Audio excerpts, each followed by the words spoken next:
গত কয়েকদিন আগে ছিল মোহনবাগান ও ইস্টবেঙ্গলের ডার্বি ম্যাচ, তাই আমি আর আলামিন বেরিয়ে পড়েছিলাম দেখার জন্য।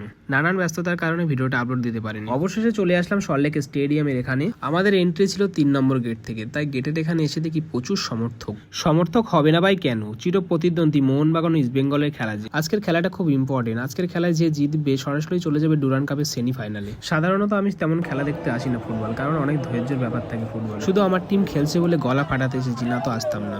গ্যালারিতে এসে দেখি গ্যালারির কোনায় কোনায় দর্শক হবে না ভাই কেন?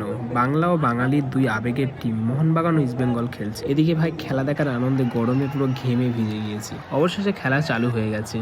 খেলা চালু হওয়ার সাথে সাথেই মোহনবাগান দর্শকরা যেভাবে উল্লাস করছিল দেখার মতো।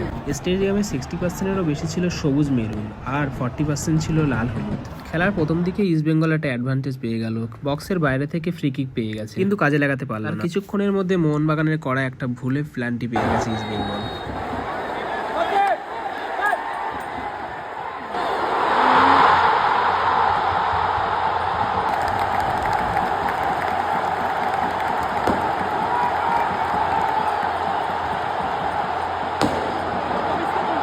গোলটা হওয়ার পর ইস্টবেঙ্গল সমর্থকরা যেন পাগল হয়ে গিয়েছে। হওয়াটাও স্বাভাবিক, তাদের প্রিয় দল গোল করে এগিয়ে গিয়েছে। এভাবেই প্রথম অধ্যায়ে ইস্টবেঙ্গল 1-0 গোলে এগিয়ে গেল। গোলটা হওয়ার পরে মোহনবাগান দর্শকরা পুরো স্তব্ধ হয়ে গেল, কিন্তু মনের মধ্যে ছিল একরাশ বিশ্বাস যে আমাদের দল গোল শোধ করবেই। প্রথম থেকে মোহনবাগান অ্যাটাক শুরু করে দিয়ে বাবা, এদিকে খেলা শুরু হতেই না হতে ইস্টবেঙ্গল আরো একটা গোল দিয়ে দিয়েছে।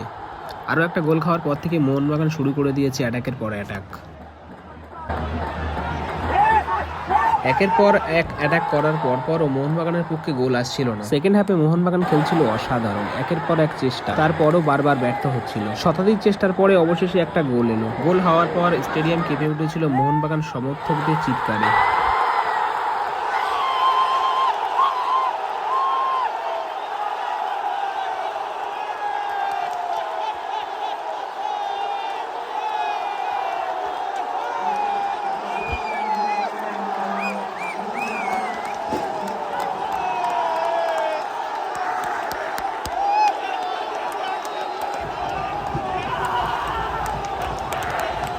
মোহনবাগানের পক্ষে একটা গোল হওয়ার পরে আরো একটা বড় সুযোগ পেল। বক্সের সামনে থেকে ফ্রি কিক, সুন্দর একটা অনবদ্য শট, কিন্তু গোল পোস্টে লেগে চলে গেল বল বাইরে। একটুর জন্য গোল হয়নি, কিন্তু শটটা ছিল অসাধারণ। জানি না খেলায় আজকে কে জিতবে, কিন্তু মোহনবাগান খেলছে অসাধারণ। মোহনবাগান প্লেয়াররা মরিয়া হয়ে গিয়েছিল একটা গোলের জন্য। একটা সুন্দর শট, কিন্তু সেভ। আজকের খেলা দেখে কিছুই বুঝতে পারছি না, মোহনবাগানের কি কপাল খারাপ? প্লেয়াররা বহু চেষ্টা করছে, অসাধারণ খেলছে, কিন্তু গোলটা আসছে না।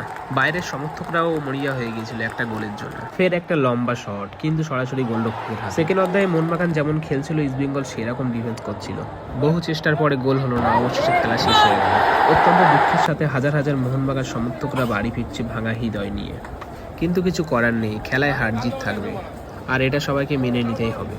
এভাবেই 2025 ডুরান্ড কাপ থেকে মোহনবাগান বাইরে চলে গেল। মাঠের খেলা শেষের পর আসল খেলা তো রাস্তায় হচ্ছিল। ইস্টবেঙ্গল সমর্থকরা যেভাবে মোহনবাগান সমর্থকদের গালাগালি করছিল সেটা শোনার নয়। ভাই, সবার অধিকার আছে তার পছন্দের টিমকে সমর্থন করা, তাই বলে এইভাবে গালাগালি করা ঠিক না। এটা সবার উদ্দেশ্যেই বলছি। ধন্যবাদ সবাইকে।